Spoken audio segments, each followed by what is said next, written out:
षष्ठाध्यायी जगन्माता यस्य चित्तात् समुत्थिता वेदानामुपकाराय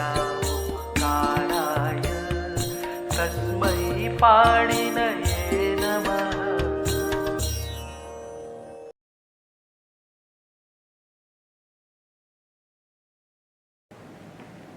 नमः पाणिनेय।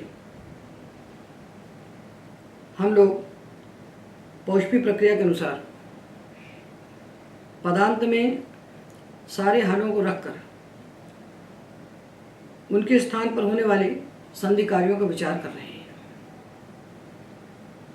तो हमने अभी तक पदांत में काखा गाघा, टा ठा डा,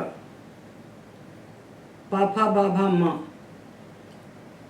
ना और सारा चवर्ग, इनके स्थान पर होने वाले संधि कार्यों का विचार कर लिया है।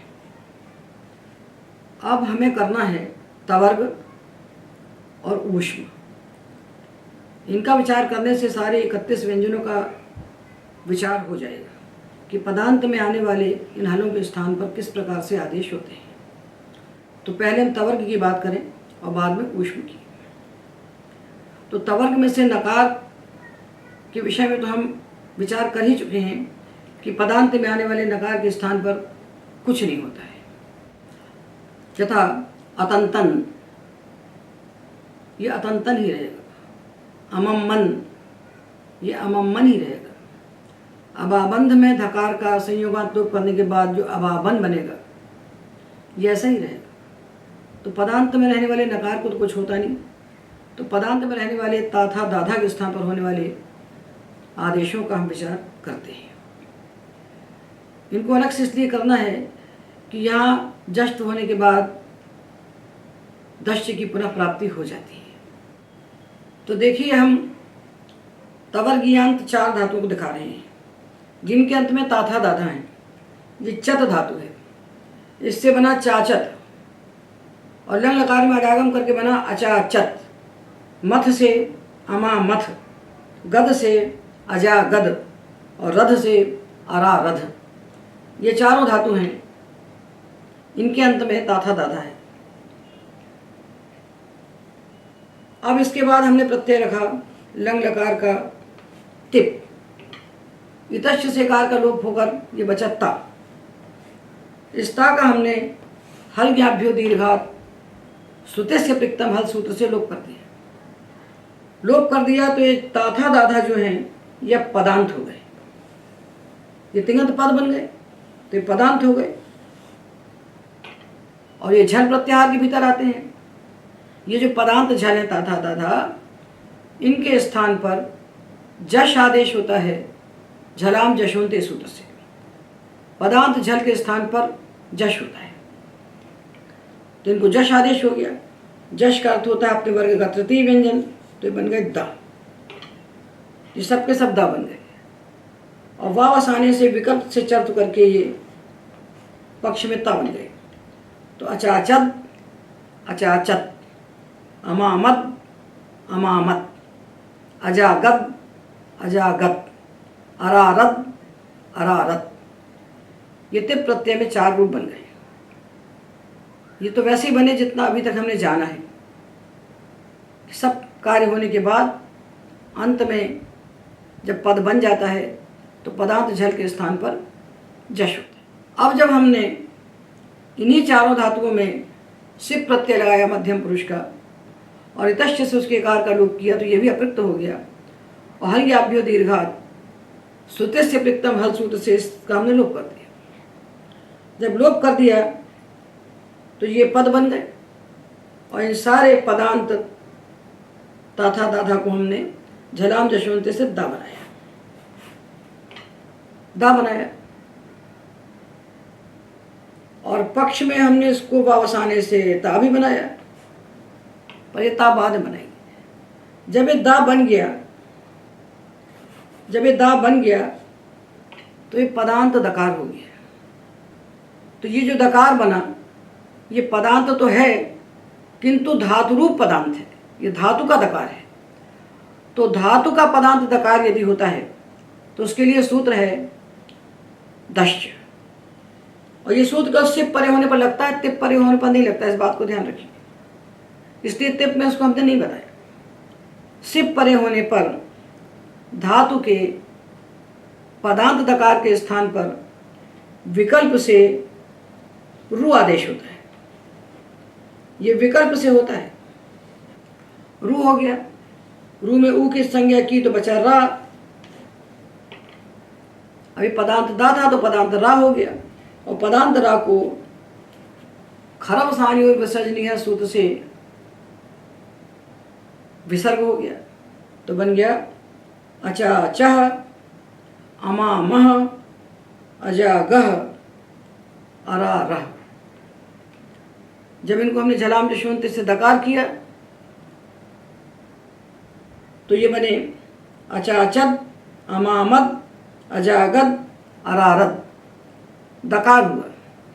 और विकल्प से रू हुआ है तो दा भी रहेगा और विसर्ग भी रहेगा। और जब दा रहेगा तो इस दा को वापस आने सूत्र से हम विकल्प से चर्त करके ता भी बना सकते हैं। तो 3 रूप बनेंगे। सिप प्रत्यय में 3 रूप, दा, ता और विसर्ग, दकार, तकार और विसर्ग। और तिप प्रत्यय में 2 रूप होंगे, दकार और तकार। तो अचाचद ये दकार है, अचाचत ये चर्त होकर के तकार है, और अचाचह ये रुत होकर के विसर्ग है। अचाचद, अचाचत, अचाचह, अमामद, अमामत, अमामह, अजागद, अजागत, अजागह, अरारद, अरारत, अरारह। सिप प्रत्यय में 3 रूप, दकार, तकार और रू को विसर्ग, रू के रेप को विसर्ग।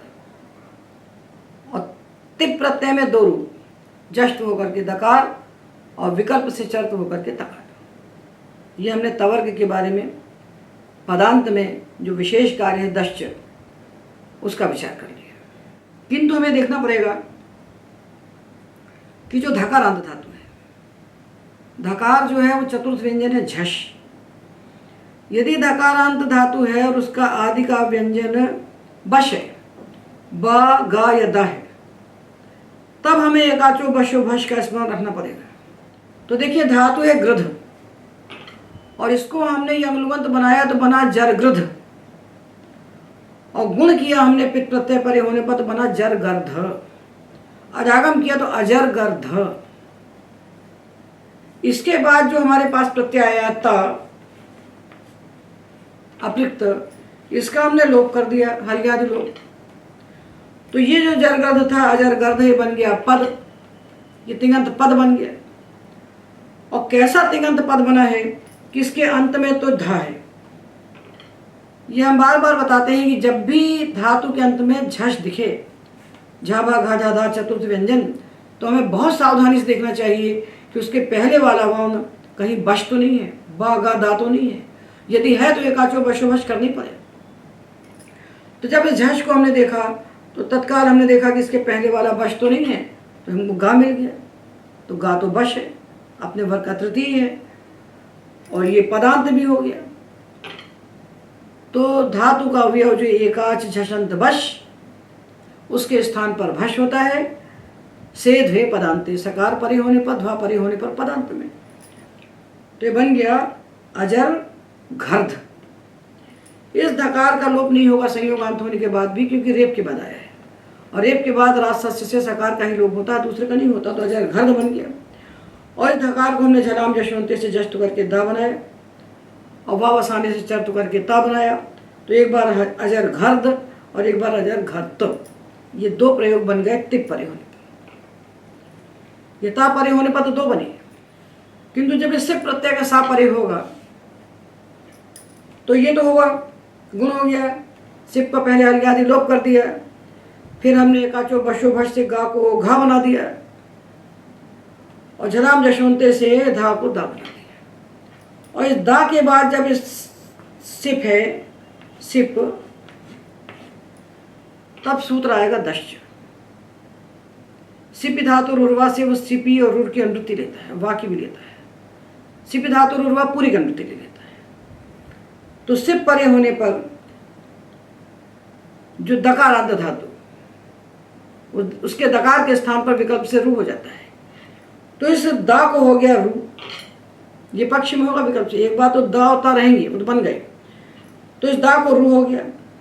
तो अजर घर और रू। अब रा के बाद रा आ गया, दो रा आ गए। जब रा के बाद रा आता है तो सूत्र है रोरी, रेफस से रेफे परे लोपा। रेप परे होने पर रेप का लोप हो जाता है।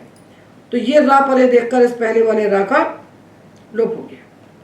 तो बचा अजर घर, अजर घर। अब ये रा पदांत है, ये पदांत है। इस पदांत रा को विसर्ग बनाने के पहले हमने पढ़ा ढ्रा लोपे पूर्वस्य दीर्घोण। जब ढकार और रेप का लोप होता है तो लोप होने पर उस लुप्त रेप के पहले जो अण उसको दीर्घ हो जाता है। तो जो अजर घर था ये अजर घार हो गया। अजर घार जब बन गया उसके बाद हमने खरबस्थानी विसर्जनीय से उस पदांत रेप के स्थान पर विसर्ग कर दिया। तो अजर घाह, अजर घाह, ये हमने झषंत धातु के पहले गकार को देख करके हमने विचार किया। दकार होगा तब भी हम विचार करेंगे गा बा और द। अब धातु लेते हैं हम दध। दध धातु है तो अदा दध बना। अदा दध भी वही करेंगे हम कि टिप परे होने पर तो धा को हम बनाएंगे दा और ता।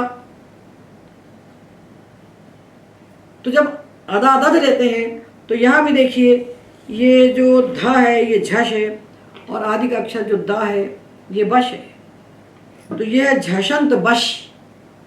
इस बश के स्थान पर हम बना देंगे भश करके धा। तो जो दध था ये बन गया धध। दध जो था ये धध बन गया और धध बनने के बाद इसको हमने धकार को जश किया तो बन गया ये दा। तो अदा धद बना और चर्त करके पक्ष बनाया था तो अदा धद और अदा धत। ये तो बन गए तिप में ता प्रत्यय परे होने पर। और जब सिप आया सा प्रत्यय परे आया तब इस दा के स्थान पर विकल्प से दश्च सूत्र से रू हो गया। जब सिप परे होने पर ये अंतिम दकार के स्थान पर हमने रू किया तो बना अदा धा, अदा धत, अदा धत और अदा धा। ये तीन रूप बनेंगे। इस भाष को कहीं नहीं भूलना चाहिए। जब भी धातु के अंत में झष दिखे या झष हो जाए किसी सूत्र से तो बहुत सावधानी से हमको इस भष्ट को याद रखना चाहिए। देखिए धातु है बुध, इसका यंगलुगंत बना अबो बुध। इसके बाद जब हमने तिप प्रत्यय लगाया तो उसको गुण होकर बना अबो बोध और तिप का हमने अलगादि लोप कर दिया। अब ये हो गया पदांत। इस पदांत में हम देखते हैं कि धा तो है झष और धा के पहले जो बा है ये है बश। तो ये बोध ये झषंत बश।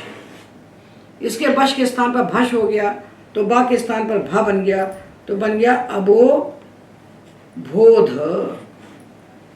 अबो बोध बन गया।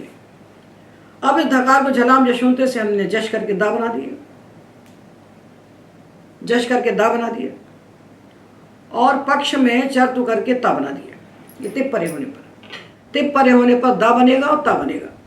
अबो भोद और अबो भोत ये दो बनेंगे। और जब इसके बाद सिप आएगा, सा आएगा लंग लकार में, तब क्या होगा?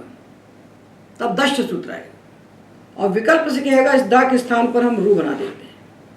रू, रू यानी रा बनाएगा रू और रू को हो जाएगा रा को उकार की संज्ञा करके विसर्ग।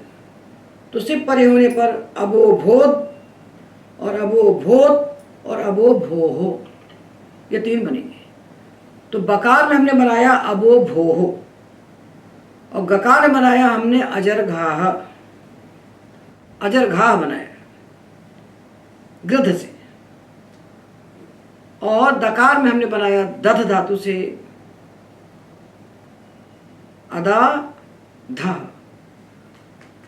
अदाधत, अदाधत, अदाधः। तो ये तीन विशेष धातु हमने आपको दिखाए कि तवर्गंत में है, तवर्गंत में है। तो ताथा दाधा के स्थान पर झलाम जशोंते से दा होगा और वाव आसानी से ता होगा। ये तो हो जाएगा तिप प्रत्यय परे होने पर। और जब सिप आएगा तो जो हमने दा बनाया है झलाम जशोंते से, उसके स्थान पर विकल्प से रू हो जाएगा दष्ट सूत्र से। और रू में उकार की संज्ञा करके रा के स्थान पर खरवसानी विसर्जनीय से विसर्ग होगा। तो सिप में 3 रूप बनेंगे और तिप में 2 रूप बनेंगे। ये सावधानी हमें अवश्य रखना चाहिए।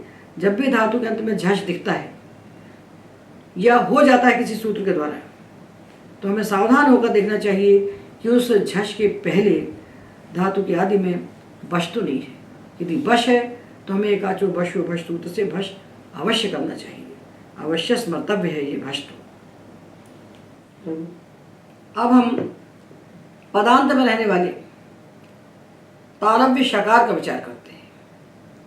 ये जो तालव्य शकार है पदांत में, ये 3 प्रकार का होता है। 2 विशेष हैं, एक सामान्य है। तो पहले विशेष की बात करते हैं। नश धातु का शकार, नश धातु का शकार। तो नश धातु को हमने द्वित्व करके नानश बनाया, यंग लुगंत, और लंग में इसको हमने जब अडागम करके अनानश बनाया, और इसके बाद ये तिप और सिप प्रत्यय आए, तो ये दोनों प्रत्यय झला दिए। और मत्स्य और नश धातु के लिए विशेष सूत्र है मस्जि नशोर झली। मत्स्य धातु और नश धातु को नुमागम होता है झल परे होने पर। तो इता और सा झल है तो इनको नुमागम हो गया। अब नुम कहाँ बैठेगा आकर के? मिदचोन त्याग पर। ये नुम बैठेगा मित होने के कारण अंतिम अच के बाद। तो ये जो नकारोत्तर आकार है इसके बाद बैठ गया नुम। नुम में उकार मकार की संज्ञा हो गई तो बचा ना, तो बना अनानंश। अब अनानंश जब बन गया तो अब हमने ये जो ता और सा थे अप्रिक्त, इनका हल ज्ञाभ्यो दीर्घात सूत्र से अप्रिक्तम हल सूत्र से लोप कर दिया। लोप करने के बाद ये जो अनानंश हमें दिख रहा है, अब ये तिङंत पद है। अभी तिङंत पद हो गया। और कैसा पद है? जिसके अंत में संयोग है, नकार शकार का संयोग है, तो ये संयोगांत पद हुआ।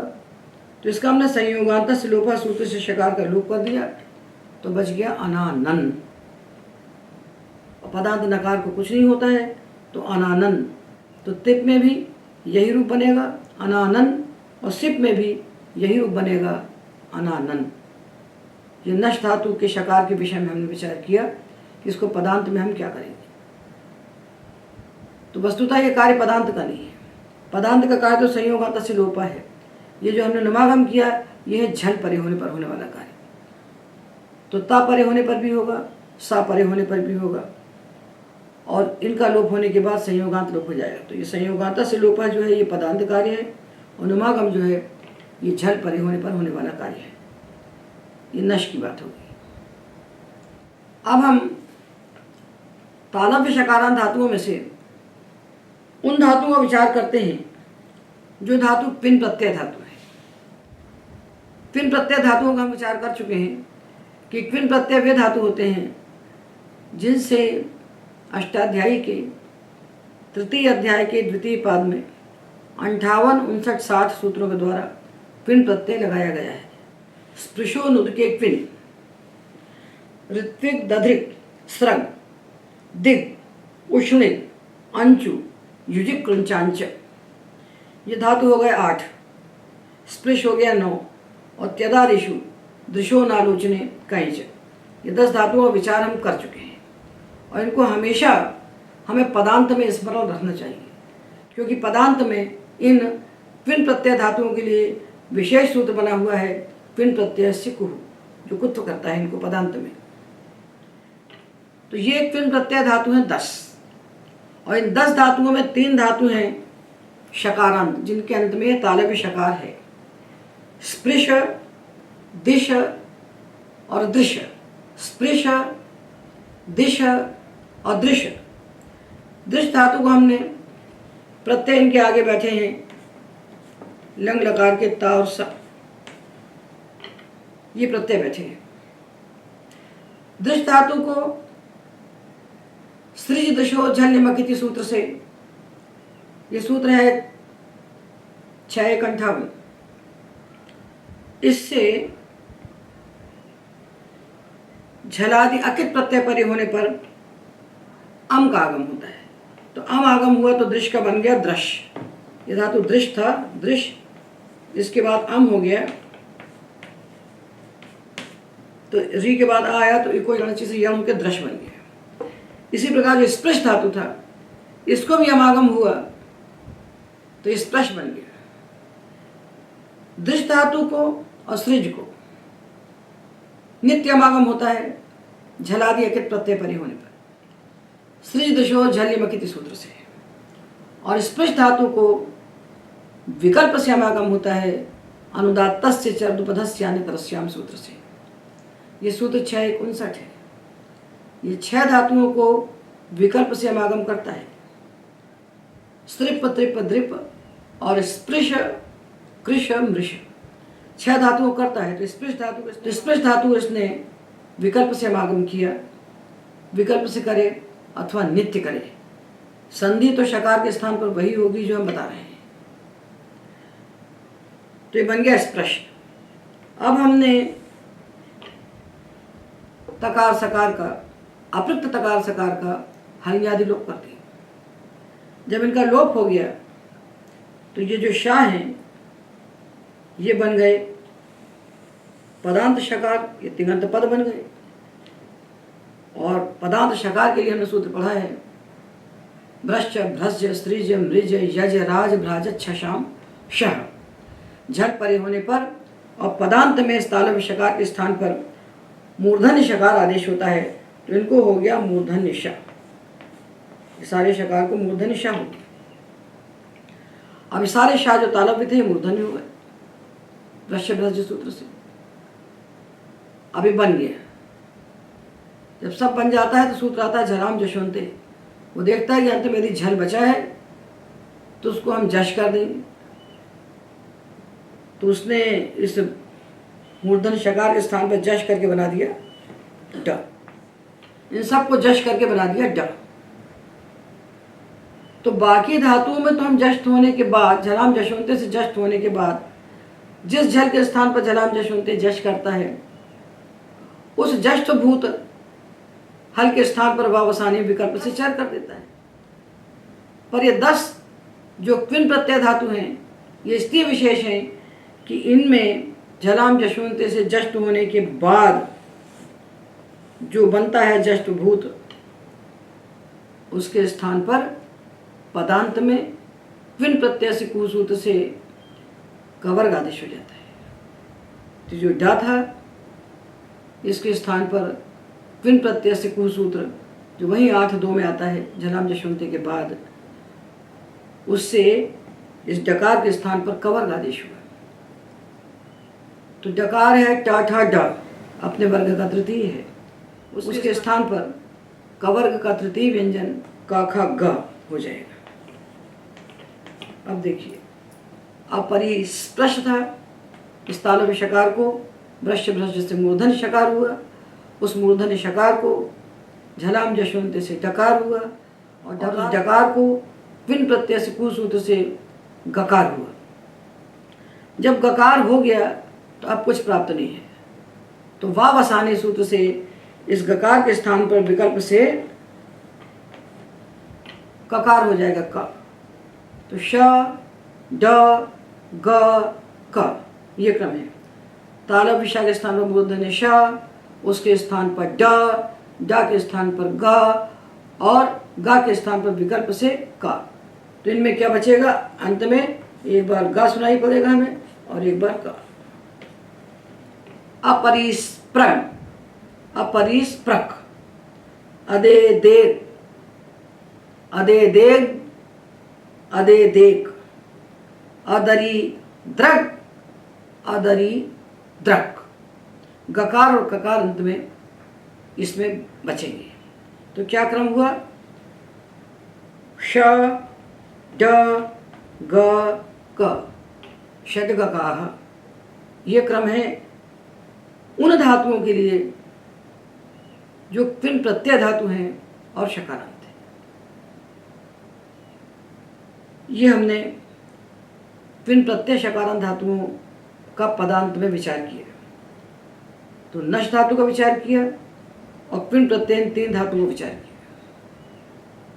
अब जो तालव्य शकारांत धातु बच गए वो सामान्य है, उनके लिए कोई विशेष सूत्र नहीं आएगा। तो तालव्य शकारांत धातुओं में से चार धातु छोड़ दीजिए, नश, स्पृश, दृश और दिश।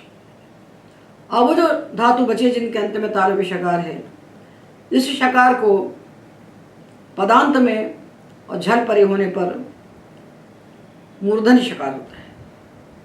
किस सूत्र से होता है? ब्रश्च, भ्रज, सृज, मृज, यज, राज, भ्राज, छशाम, शह। इससे इसको मूर्धन्य शकार हुआ। मूर्धन्य शकार के स्थान पर झलाम जशुंते से डकार हुआ और डकार के स्थान पर विकल्प से वावसने सूत्र से टकार हुआ। तो अमामड और अमामट। हमने मामश धातु लिया, मश धातु को द्रुत करके मामश बनाया। अमामड और अमामश,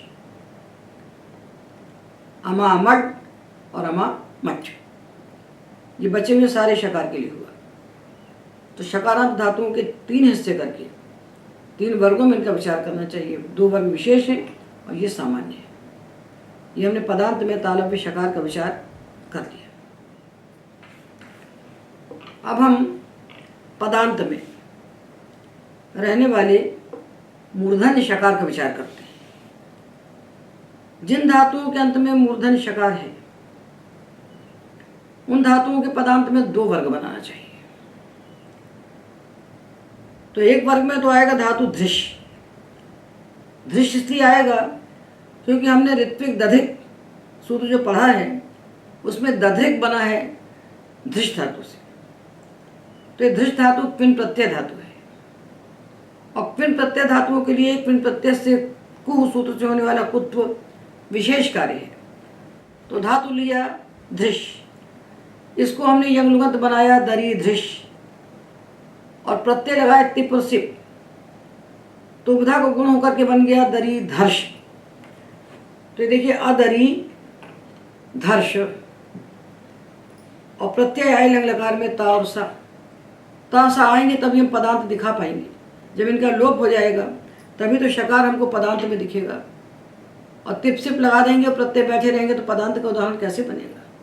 तो पदांत का उदाहरण दिखाने के लिए तो लंग लकार ही लेना पड़ेगा, ये दो प्रत्यय ही लेना पड़ेंगे। तो अदरी धर्ष है, ये प्रत्यय आए तासा, इनका हमने हलगी आदि लोप कर दिया। अब धातु के अंत में शकार है और शकार के पहले रेप है, तो ये संयोगांत शकार है। ये संयोगांत पद बन गया, तिङंत पद है, संयोगांत है। किंतु यहाँ संयोगांत से लोपा से शकार का लोप नहीं होगा, क्योंकि हम पढ़ चुके हैं राजसस्य रेप के बाद आने वाले सकार का ही लोप होता है और किसी का लोप नहीं होता। तो हमने शकार का लोप नहीं किया। जब लोप नहीं किया तो अदरी धर्ष पद बन गया। जब सब बन जाता है तो झलाम जशवंते आता है अंत में, और वो क्या कहता है कि अंत में यदि झल है तो उसके स्थान पर जश बना दो। तो उसने मूर्धन्य शकार को जश करके डकार बनाया, और जब डकार बन गया तो वाव वसाने के आने के पहले ही सूत्र आया पिन प्रत्यय से कु, क्योंकि धृष धातु पिन प्रत्यय धातु है। तो पिन प्रत्यय से कु से कुत्व करके डकार के स्थान पर बना गकार, और पक्ष में वाव वसाने ने चर्तु किया तो बन गया ककार। अदरी धर्ग, अदरी धर्क। एक बार गा सुनाई पड़ेगा अंत में, एक बार का सुनाई पड़ेगा। ये पदांत शकार का विचार करते समय धृष धातु को हमको अलग रख के विचार करना चाहिए। अब धृष को छोड़कर जितना पदांत शकार बचा, मूर्धन्य शकार जो पद के अंत में आया है, उसके लिए कोई कार्य नहीं है। जब कोई कार्य प्राप्त नहीं होता, सब कार्य हो जाते हैं, तो झलाम जशोंते अंत में आता है। तो इस शकार के स्थान पर जब अलालश बन गया, तो इस अलालश धातु के बाद आने वाले अपृक्तता का हमने हलियादि लोप किया, तो अलालश ये शकारांत पद बन गया। इसके स्थान पर झलाम जशोंते सूत्र से जष्ट करके हमने डा बनाया, और वावसाने सूत्र से विकल्प से चतु करके टा बनाया, तो अलालड और अलालट ये दो रूप बन गए। ये सारे शकारांत पदों का विचार हो गया। अब हम पद के अंत में आने वाले दंत सकार का विचार करते हैं। ये पदांत सकार दो प्रकार का होता है। एक तो ये धातु का सकार हो सकता है, और दूसरा ये प्रत्यय का सकार हो सकता है। दोनों के लिए अलग अलग विधि है। तो देखिए, जो सकार होता है पदांत, ये दो प्रकार का होता है। एक धातु का होता है और एक धातु का नहीं होता है। तो धातु का नहीं है तो प्रत्यय का है। इस सकार के स्थान पर ससजशो रू सूत्र, यह 8-2-66, इससे रू आदेश होता है, और रू में ऊ की संज्ञा होकर रा बचता है, और इस रा को खर बसानी और विसर्जनीय सूत्र से विसर्ग हो जाता है। तो अगच्छः, अपठः, अचिनोः,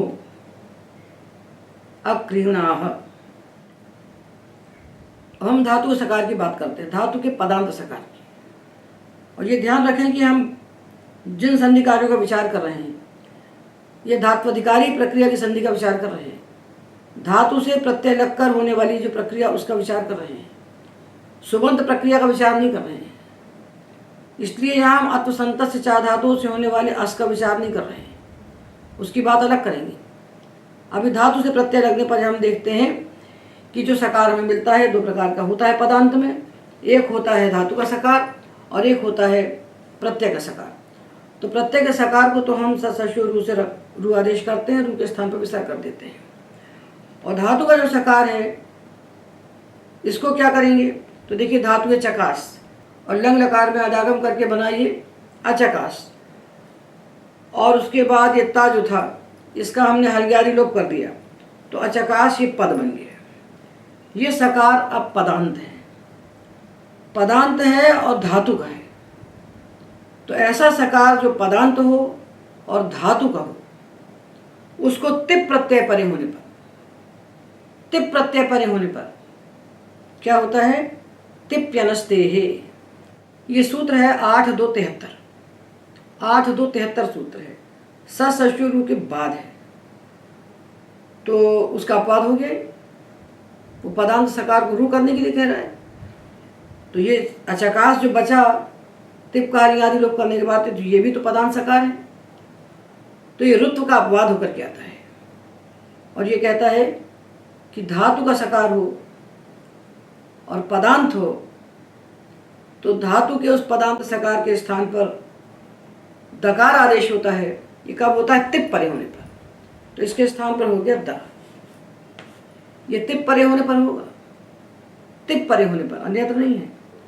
तो तिप परे होने पर इसको दा हो गया, और जब ये दा बन गया चकार, तो वाव वसाने से विकल्प से इसको चर्त होकर ता बन गया। तो तिप परे होने पर दो रूप बने, अचकार और अचकार।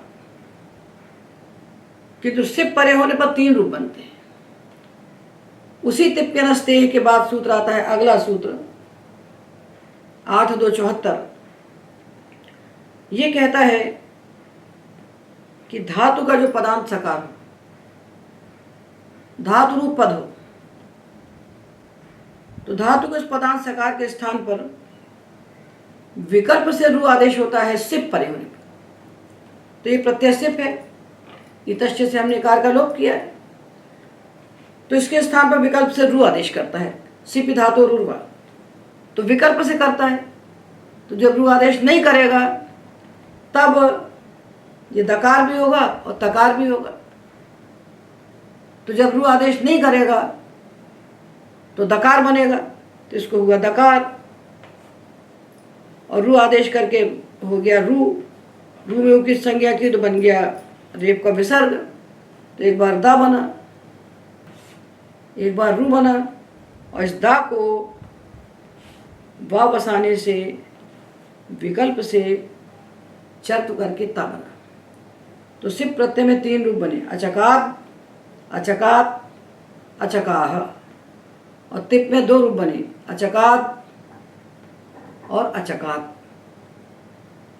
तो धातु का पदांत सकार, उसके लिए हमने 2 सूत्र पढ़े। तिप्यनस्ते है, जो तिप परे होने पर उस सकार के स्थान पर दकार करता है, और दकार के स्थान पर वा बसाने से विकल्प से चर्त होकर के तकार होता है। और सिप परे होने पर उस दकार के स्थान पर विकल्प से रू आदेश होता है, तो पक्ष में दकार होता है। तो रू को तो विसर्ग बन जाता है, और दकार के स्थान पर विकल्प से चर्त करके तकार बनता है।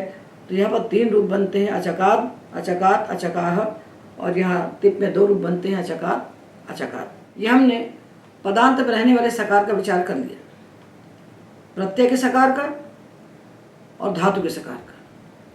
धातु के सकार का क्या विचार किया कि धातु का सकार हो और पदांत हो। धातु का जो पदांत सकार, उसको जो दकार आदेश हो रहा है ये तिप परे होने पर हो रहा है, और दकार और रू आदेश जो हो रहा है सिप परे होने पर हो रहा है। यदि धातु का सकार है और आगे तिप और सिप नहीं है, तब हम क्या करेंगे? धातु का सकार है और आगे तिप सिप नहीं है, तब हम क्या करेंगे? तो सामान्य सूत्र सकार के लिए क्या है? स सजुषो रुहु। वो ये तो नहीं कहता है कि किस सकार के स्थान पर रू करेंगे, वो तो कहता पदांत सकार के स्थान पर रू आदेश होता है। पदांत सकार के स्थान पर रू आदेश होता है।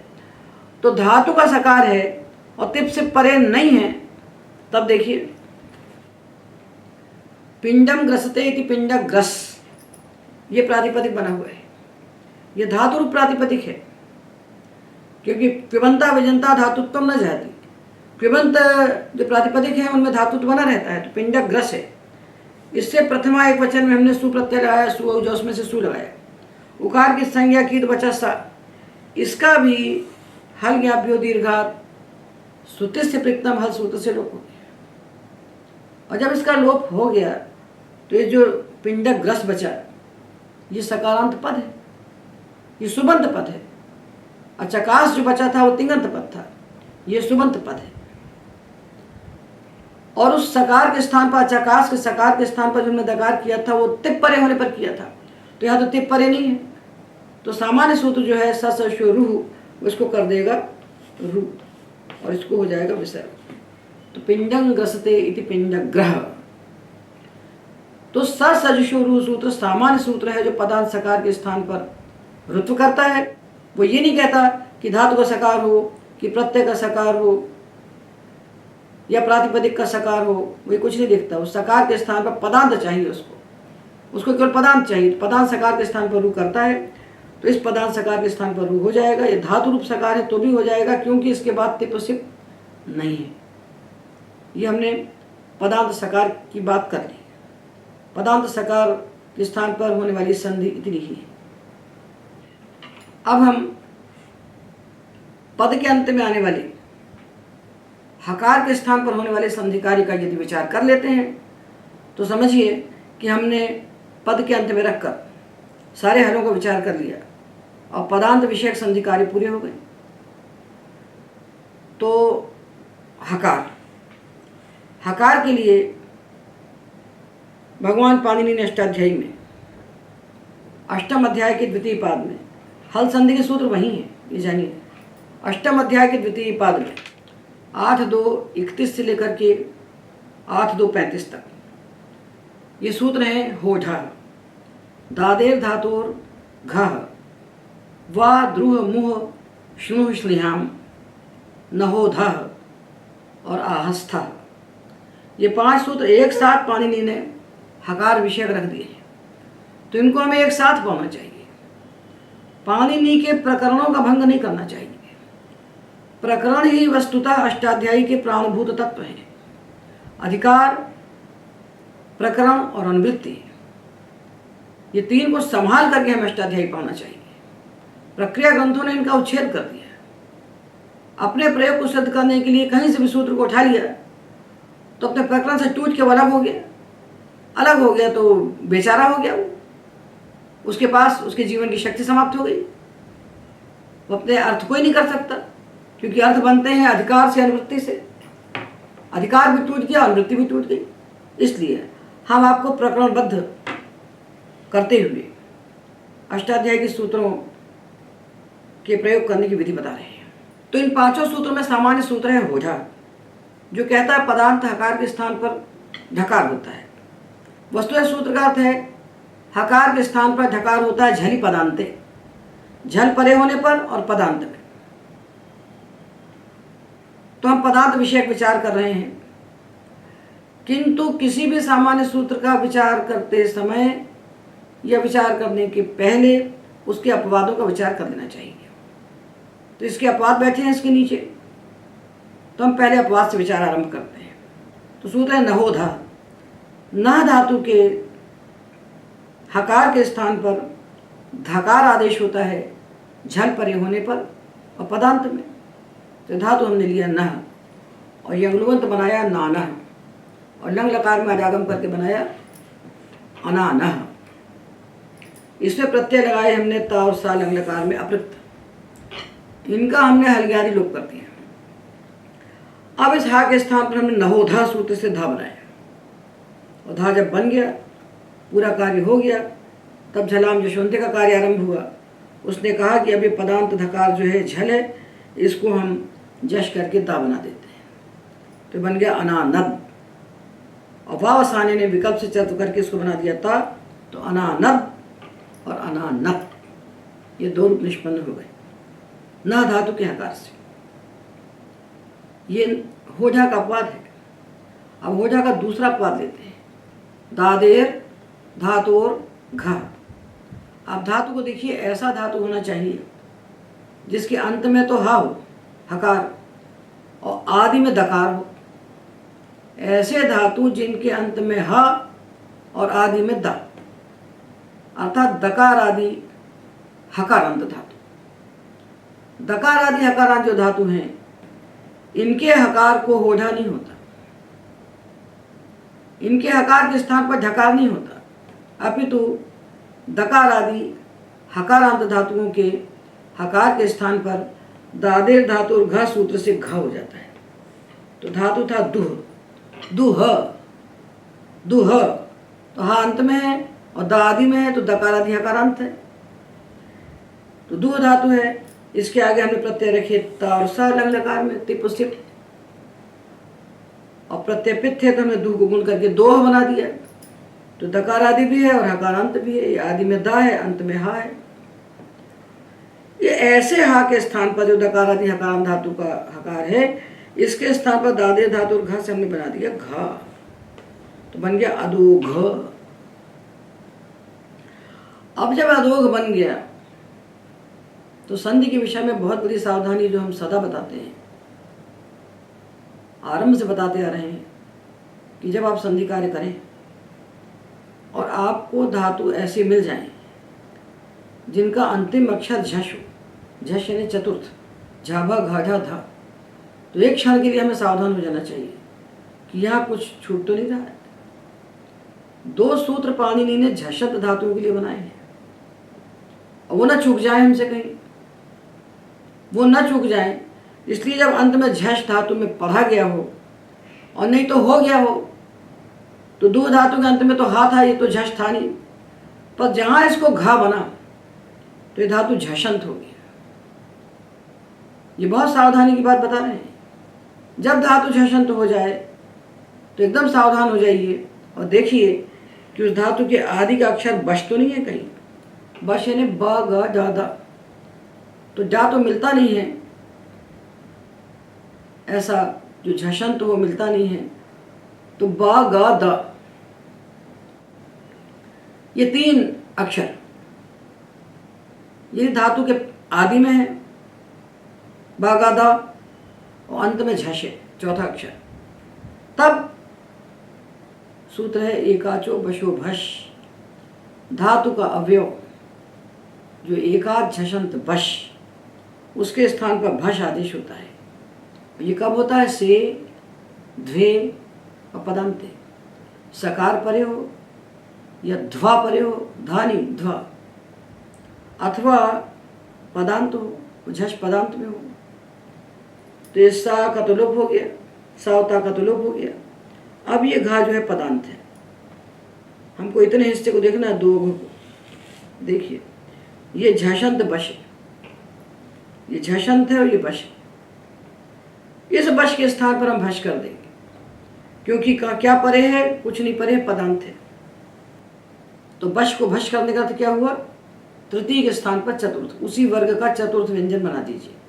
तो बश अपने वर्ग का तृतीय व्यंजन है। तो दकार तृतीय है, ये बश है, इसको हमने भश बनाया तो बन गया धा। पदांत में है तो बन गया अधोघ। दकार के स्थान पर धकार होगी। अब जब पूरा बन गया तब झलाम जशवंते ने इस घकार के स्थान पर जष्ट करके बनाया गकार, और वाह वसाने ने विकल्प से चर्त करके बनाया ककार, तो बन गया अधोग और अधोग। इसी प्रकार देह धातु से अदेह, देह धातु में ऐसा बनेगा अदेह, ये देह बन गया अदेह। दादे धातु घर से घ और एकाचो बशो भश से दकार के स्थान पर धकार, जष्ट और चर्त करके अधेग और अधेग। ये हमने दकार आदि हकारांत धातुओं के विषय में विशेष सूत्र का विचार करते हुए इसके रूप पदांत में बनाए। अब जो धातु बच गए हकारांत, इन धातुओं के हकार के स्थान पर ढकार होगा, झल परे होने पर और पदांत में होधा सूत्र से। होधा सूत्र है 8, 2, 31, 31, 32, 33, 34, 35, 5 सूत्रों में हकारांत धातुओं के लिए संधि कार्य कहे गए हैं। तो इस हकार के विषय में भी हमको सावधान होकर के इनके वर्ग बना लेना चाहिए कि कुछ धातु हमको ऐसे मिलेंगे जिनको एकाचो बशो भश से भश होगा, क्योंकि अंत में आने वाले हकार को जब हम ऊंचा से ढा बना देंगे तो झश बन जाएगा। धातु के अंत में झश पढ़ा गया हो अथवा किसी सूत्र के द्वारा झश हो गया हो, दोनों ही स्थितियों में एकाचो बशो भश के प्रति हमें सावधानी रखना चाहिए। तो हमने धातु लिया बरह, ब्रीह धातु है ब्रीह, और ब्रीह को हमने यंगलुगंत बनाया बरी ब्रीह, और फिर प्रत्यय में उसको गुण किया तो बना बरी बरह। तो इस हकार के स्थान पर हमने बनाया ढकार, होधा से ढा बन गया। जब ये ढा बन गया तो दूसरी समस्या आ गई कि धातु जो हकारांत था अब ये ढकारांत हो गया, और ढकारांत होने से ये झषंत हो गया, ये झषंत हो गया, क्योंकि ढा झष है। ढा किसी धातु के अंत में नहीं है, होधा से होकर ही धातु ढकारांत बनता है। अब ये झष जब हो गया तो जब धातु के अंत में झष दिखता है तो हमें अत्यंत सावधान होकर के देखना चाहिए कि उस धातु के आदि का वर्ण बश तो नहीं है। यदि झषंत बश है तो हम एकाचो बशो भश से उस बश के स्थान पर भश करेंगे, से ध्वे पदांते। तो बर धातु झषंत नहीं था, पर होधा होकर झषंत हो गया, और इसके आदि में बश भी है, तो इस बश के स्थान पर हम कर देंगे भश। भश करने का अर्थ है तृतीय वर्ण के स्थान पर उसी वर्ग का चतुर्थ बना देना। तो बा को हमने बना दिया भा, आगे बन गया भर्ढ। ये जो बर्ढ था ये भर्ढ बन गया। अबरी भर्ढ, अब ये बन गया, अब पूरा हो गया। जब सब काम पूरा हो जाता है तब झलाम जशवंते आता है कि पूरा पद बन गया, तो पदांत में रहने वाले झल के स्थान पर वो जश कर देता है। तो ढा को जश किया तो बन गया डा, और इसको द्वा वसाने ने विकल्प से चर्त किया तो बन गया टा। अबरी भर्ट, अबरी भर्ट, ये हमने होजा का एक उदाहरण देखा। देखिए धातु है ब्रीही, इसके इकार की संज्ञा की तो इदितो नम धातुओं से इसको निमागम हो गया तो बन गया ब्रह्म, और यंगलुगंत बनाया तो बना बरी ब्रह्म, अडागम किया तो अबरी ब्रह्म, प्रत्यय आय ता और सा, इनका हमने हलयादि लोप कर दिया। अब यहाँ हम चाहेंगे हकार को होठा कर दें तो हमें करने की आवश्यकता इसलिए नहीं पड़ेगी क्योंकि होजा सूत्र है 8-2-31, ये पर त्रिपादी है, और संयोगांत से लोपा है 8-2-23 पूर्व त्रिपादी है। तो होजा के होने के पहले इस हकार का लोप हम हो जाएगा तो ये बनेगा अबरी ब्रह्म। जब होजा नहीं हुआ तो एक आचो बशो भश की जरूरत नहीं पड़ी, तो इसी अवस्था में हमारा काम पूरा हो गया, अबरी ब्रह्म बन जाए, अबरी ब्रह्म। ये एक हकार हो गया। और हकार कितने प्रकार का मिल सकता है हमको पदांत में, उन सब की चर्चा हम कर लेते हैं। अब हम हकारांत धातु लेते हैं गाह, गाहु विलोचने, इसका यंगलुगंत बना जा गाह, और लंग लकार में अडागम करके बना अजा गाह। ये जो अपृक्त प्रत्यय आय तासा, इनका हमने हलयादि लोप कर दिया तो अजा गाह ये हकारांत पद बन गया, हकारांत धातु रूप पद बन गया। इस हकार के स्थान पर हम होजा करेंगे। किस हकार को होजा नहीं करते? जो धातु दकारादि हकारांत होता है। और किसको होजा नहीं करते? न धातु को नहीं करते। तो दादे धातु घ और नहो ध, दो को छोड़कर जो धातु बचते हैं हकारांत, उनके हकार को हम होजा से ढकार बनाते हैं। तो हमने इसको बना दिया ढ। जब ये ढा बन गया तो देखिए ये इतना हिस्सा जो है धातु का गाढ़, ढकारांत होने के साथ ही झषंत हो गया। और जब झषंत हो गया तो उसने देखा कि इसके पहले वाला अक्षर बश है क्या, तो गा अपने वर्ग का तृतीय है तो बश है, तो इस धातु का नाम हो गया बशादि झषंत। बशादि झषंत, जिसके आदि में बश है और अंत में झष है, और ये पदांत है तो एकाचो बशो भश का विषय बन गया। तो धातु का अवयव जो एकाच झषंत बश, उसके स्थान पर भश आदेश होता है, से द्वे पदांते। तो गा के स्थान पर उसी वर्ग का चतुर्थ भश हो गया, घ पदांत है इसलिए, तो अजा घाढ़ बना।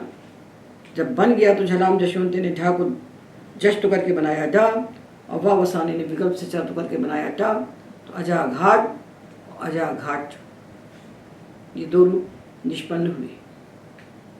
तो अब देखिए हम हकार के स्थान पर संधि का विचार कर रहे हैं। तो हमने नवोधा और दादेर धातुर्घ और होढ़ा, तीन सूत्रों का विचार किया। अब एक सूत्र का विचार यहाँ और करना चाहिए, वो इसी प्रकरण का सूत्र है वा द्रुह मुह शुणु श्रेयाम। ये जो चार धातु हैं द्रुह मुह शुणु और श्रेणी, इन चार धातुओं का जो हकार इसके स्थान पर विकल्प से घकार होता है।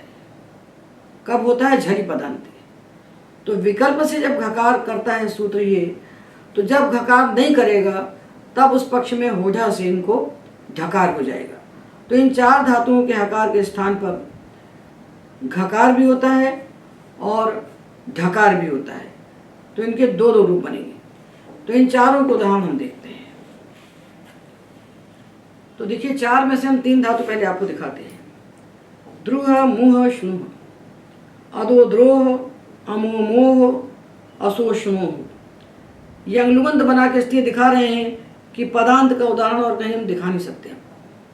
तो इसलिए तीनों धातु ये अंगलुगंत हमने बनाए और इनके आगे ता और सा प्रत्यय रखे अपृक्त। इन अपृक्त प्रत्ययों का हमने हल याभ्यो दीर्घात श्रुति से प्रयुक्तम हल सूत्र से लोप कर दिया। लोप करने के बाद अब ये जो हमको हकार दिख रहा है ये पदांत हकार है, क्योंकि इनकी सुप्तिगंतम पदम से पद संज्ञा हो गई। तो जब इनकी पद संज्ञा हो गई तब वाद्रुमोष्णुष्ण्याम सूत्र ने इनके हकार के स्थान पर किया घकार। अब इनको अलग अलग देखना पड़ेगा। तो अदो द्रोह का जो हा था ये बन गया घा। एक धातु पहले ले रहे हैं घा। अब जब ये घा बन गया तो ये द्रोह इतना अंश देखिए, ये घकार तो है झश, और इसके पहले जो दा है ये है बश। घकार झश है, ये अंत में है धातु के, और दकार बश है जो धातु के आदि में है। धातु का अवयव जो एकाच झषंत बश, ये द्रोघ इतना हिस्सा जो है ये बना झषंत बश। इस बश के स्थान पर दा के स्थान पर भश हो जाएगा तो ये बन जाएगा धा, तो बनेगा ध्रोग, ध्रोघ। ये ध्रोघ बन गया। अब इसको हम जश्त करेंगे झलाम जशोंते से तो ये बनेगा गा, और वाव आसानी से जब पक्ष में चर्त करेंगे तो बनेगा का। तो अदो ध्रोग, अदो ध्रोग, ये दो बनेंगे इस द्रुह में। द्रुह में विशेष द्रुह जो है ये दकार आदि है, तो घकारांत होते ही ये बशादि झषंत बन जाता है। तो यहाँ एकाचो बशो भश सूत्र की प्राप्ति हो जाती है, पदांत है। किंतु ये जो बचे हुए दो हैं यहाँ एकाचो बशो भश का विषय नहीं बनेगा, क्योंकि इसके आदि में माँ है, इसके आदि में सा है, ये बश नहीं है। तो इनके हा को हमने बनाया घा, और घा को बनाया जश्त करके गा, और चर्त करके विकल्प से का। तो अमो मोग, अमो मोग, असो श्नोक, असो श्नोक। यहाँ भश अधिक हुआ, तो हकार को हमने बनाया वाद्रू मुँह श्नुष्ण्याम से घकार, और घकार बनने के बाद उसको जश्त करके गकार, और पक्ष में चर्त करके ककार। किंतु द्रुह धातु में एकाचो बशो भश विशेष कार्य हुआ, तो वहाँ दकार को हमने जो दकार बश था उसको भश करके हमने बनाया धकार। तो यहाँ अदो ध्रोग और अदो ध्रोग ये दो रूप बने। अब पक्ष में जब हमने इस हकार को ढकार किया द्रुह धातु के, तो ये ढा हो गया, ढा होने से भी झश हो गया। अभी भी झषंत बश हुआ, ये झश है, ये बश है। तो यहाँ भी हमने दा को भश करके धा बना दिया, तो बन गया ध्रोढ़, अदो ध्रोढ़। ये बन जाने के बाद इसको हमने जश करके ढा को बनाया डा, और पक्ष में चर करके इसको बनाया हमने टा। तो अदो ध्रोढ़ और अदो ध्रोढ़ ये दो और बने। तो घकार करने पर अदो ध्रोग, अदो ध्रोग, और ढकार करने पर अदो ध्रोढ़ और अदो ध्रोढ़, ये चार रूप बनते हैं द्रुह धातु से पदांत में। इन चार धातुओं को तीन हिस्से में पढ़ना पड़ता है। द्रुह को अलग पढ़ना पड़ता है क्योंकि उसको भश होता है, और ये दो धातु जो हैं इनको भश नहीं होता है। तो इनके हकार को जब हमने ढकार बनाया पदांत में, अप्रयुक्त प्रत्यय का लोप करने के बाद पदांत में इसको ढकार बनाया, तो इनको हो गया जश्त करके ढकार और चर्त करके टकार। भश भश करने की आवश्यकता नहीं है। तो अमो मोट, अमो मोट, असो श्नोट, असो श्नोट और असो श्नोट, ये दो दो हो गए। और जब हमने इसको घट किया था तब अमो मोग, अमो मोग, तो चार हो गए। घट करने पर अमो मोग, अमो मोग, गकारो ककार, और ढट करने पर अमो मोट, अमो मोट, डकारो टकार। इसी प्रकार घट करने पर असो श्नोग, असो श्नोग, गकारो ककार, और ढट करने पर असो श्नोट, असो श्नोट, डकारो टकार। ये दो हो गए। एक हो गया द्रुह और दो हो गए मुँह स्नुह। अब तीसरा आया स्नेह। इस धातु के लिए विशेष बात है।